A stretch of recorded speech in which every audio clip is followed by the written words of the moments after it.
भागवत महापुराण में इतने सारे उदाहरण आते हैं।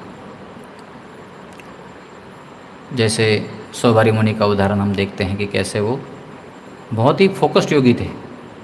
इनकी धारणा, इनका फोकस, एकाग्रता, व्यवसायत्मिका बुद्धिर एकेह कुरुनंदन बहुशाखाय अनंतस्य बुद्धयो व्यवसायी नाम। तो उनकी एकाग्रता, इनकी व्यवसायत्मिका बुद्धि इतनी तीक्ष्ण थी कि उनको लगा कि सबका पूरा का पूरा जो भौतिक जगत है समस्याजनक है, डिस्ट्रैक्शन हर जगह है, तो मैं पानी के अंदर चला जाता हूँ। तो पानी के अंदर जाकर उन्होंने तपस्या की, लेकिन वहाँ पर भी उन्होंने जो असावधानी पूर्वक होकर व्यवहार किए, उसके चलते हुए उनके इसमें जीवन में डिस्ट्रैक्शन आ गया। ऑफकोर्स उसके पीछे कारण बताते हैं कि उन्होंने अपराध किया था, वैष्णव अपराध किया था। कौन सा अपराध किया था? गरुड़ देव के प्रति। उन्होंने सोचा कि मैं यहाँ पर हूँ, ये सब मछलियाँ मेरा आश्रय ले रही हैं, तो मुझे इनको आश्रय देना होगा। तो कैसे भगवत भक्ति में भगवान के चरणों का आश्रय ग्रहण करते समय ये भोग भावना या नियंत्रक की भावना कैसे अलग अलग स्थान पर, कैसे अलग अलग जगह पर आती रहती हैं साधकों के बीच में।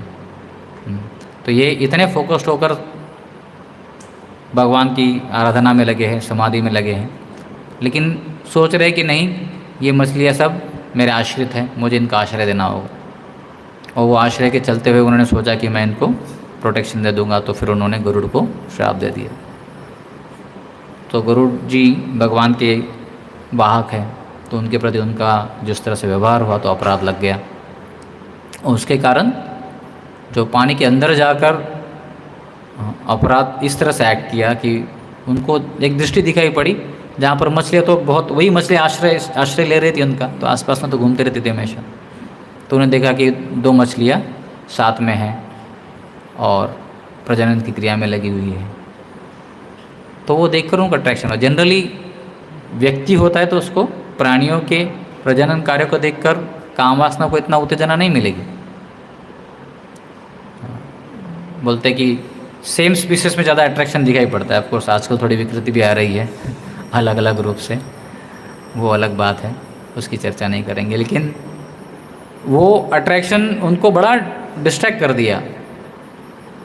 उन्होंने अब एफर्ट्स तो किए होंगे, समाधि में लगे इतने प्रगाढ़ रूप से, इससे भूल जाना चाहिए, लेकिन वो डिस्ट्रैक्शन छोटे से शुरू हुआ, इतना बढ़ता गया कि वो एक स्तर पर आके उन्होंने निर्णय लिया, नहीं अभी बस हो गया।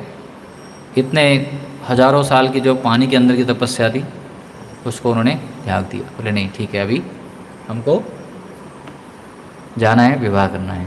तो फिर बाहर आए, राजा के पास गए, मानधाता राजा के पास, उनके पास गए और एक पुत्र से विवाह करने के लिए विचार किया था, लेकिन 50 पुत्रियों से विवाह कर लिया उन्होंने। बाद में वो